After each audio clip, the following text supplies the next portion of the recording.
beloved citizens, and you, souls who get lost in the pursuit of immediate pleasures, I, Marcus Aurelius, who faced the wars and burdens of the empire, see your greatest battle, the one you wage against yourselves. You are slaves to your desires, hostages to your own inertia, and you confuse freedom with the absence of duty.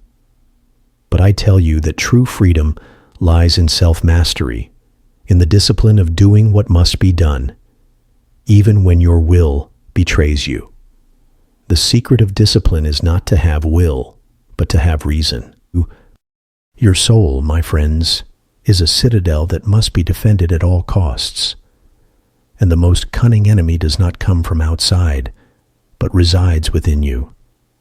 Your laziness, your indecision, your desire for comfort. Discipline is the wall of your citadel, the armor that protects you from the attacks of your own weaknesses. It makes you impregnable. For when your will fails, discipline sustains you, pushing you to act with righteousness. Reason, which is your noblest nature, knows what is good for you and for the universe. Your will, on the other hand, is capricious and volatile, driven by ephemeral passions and fleeting pleasures. Discipline is the bridge between your reason and your action.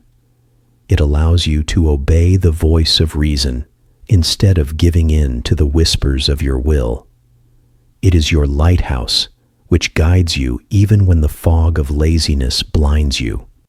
You complain about a lack of motivation, but I tell you that motivation is a slave, not your master. It serves you only when the path is easy and pleasant. Discipline, however, is your queen. It governs your actions with the wisdom of reason and not with the whims of emotion. It forces you to do what is right, not what is easy. And for that reason, it makes you virtuous. Look at nature. The sun does not rise because it wants to, but because it is its duty. The river does not flow by will, but by nature. Your nature is reason, and your duty is to act in accordance with it. Discipline is obedience to your own nature, which allows you to live in harmony with the universe. He who gives into laziness lives against his own nature, and for that reason finds unhappiness. Pleasure, which you seek so much, is a tyrannical master. It promises you satisfaction, but it only gives you a temporary truce before forcing you to seek more. Discipline, in contrast, is your path to freedom. It frees you from the tyranny of pleasure, allowing you to focus on what is important, on what is virtuous. It gives you the peace of a soul that is not a hostage to its desires.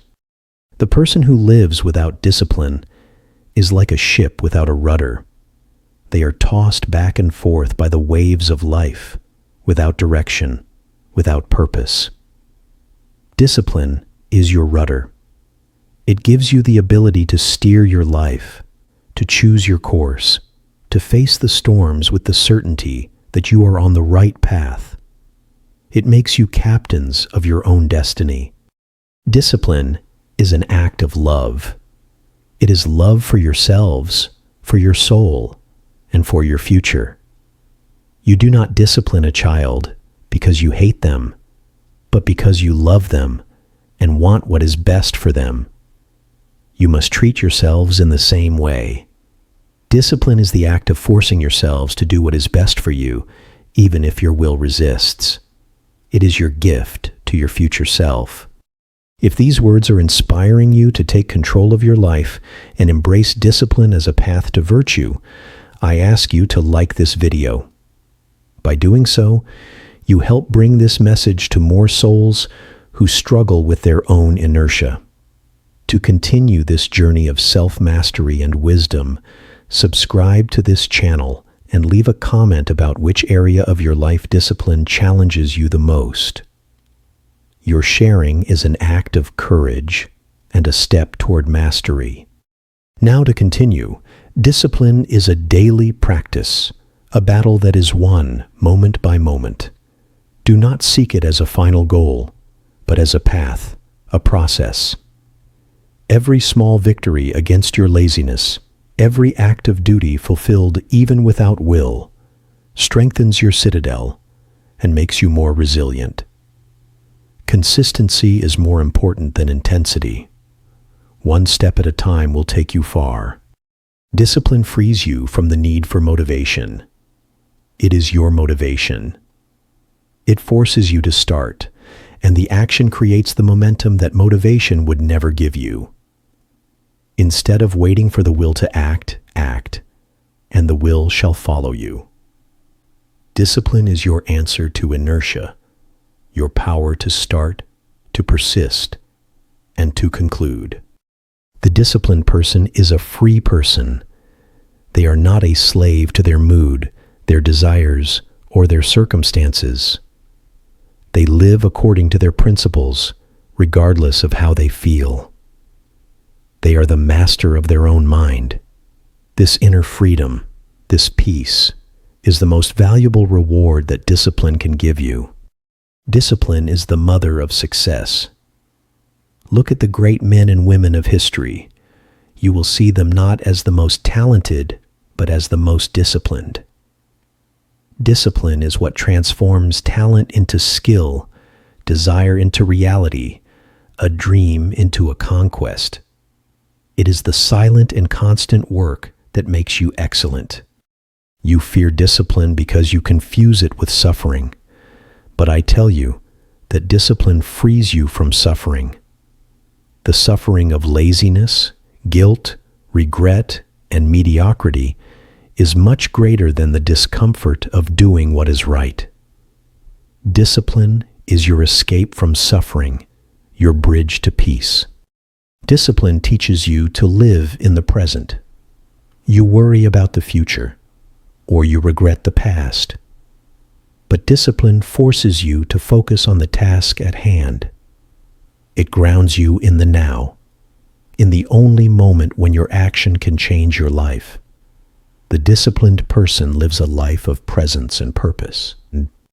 The person who gives in to immediate pleasure loses lasting pleasure. Your search for instant gratification blinds you to the happiness found in effort, in conquest, in accomplishment. Discipline teaches you to delay gratification, to work for a greater good, to build a life that brings you contentment and not just pleasure. Discipline is an act of faith. It is the faith that your effort today will bring you fruits tomorrow. It is the belief that your life has a purpose, that your soul is worthy of being cultivated, that you are capable of being your best version. This faith gives you the strength to persist, even when the path is difficult. Your soul is like a garden that needs to be watered and pruned. Discipline is your gardening tool. Without it, your garden will be full of weeds, of uncontrolled desires and vices.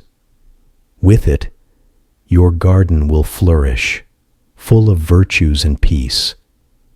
Your happiness is the fruit of this garden. Discipline teaches you the virtue of humility. It forces you to admit that you are not perfect, that you have weaknesses to overcome. It reminds you that life is a process of learning, and that your task is to perfect yourselves day by day. The humble person is the only one who can truly grow. Discipline is the voice of your reason that becomes action.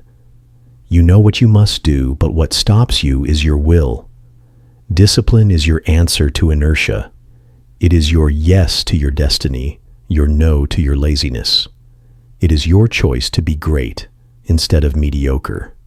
You have become attached to the concept of talent, but I tell you that discipline is far more important. Talent without discipline is like a sword without a sharp edge. It may be beautiful, but it is useless. Discipline is your sharpening. It is what transforms your talent into a weapon for excellence. Discipline frees you from worrying about the future. You worry about what might happen tomorrow, But the disciplined person knows that they have done everything they could do today. They know that their task is to act with righteousness in the present, and that the future will take care of itself. They live in peace, for their conscience is clear. Therefore, my friends, may your search for freedom not be in the absence of rules, but in obedience to one rule, that of your own reason. Embrace discipline as your path to happiness, to virtue, to the life that is worth living. The secret is not to have will, but to have reason.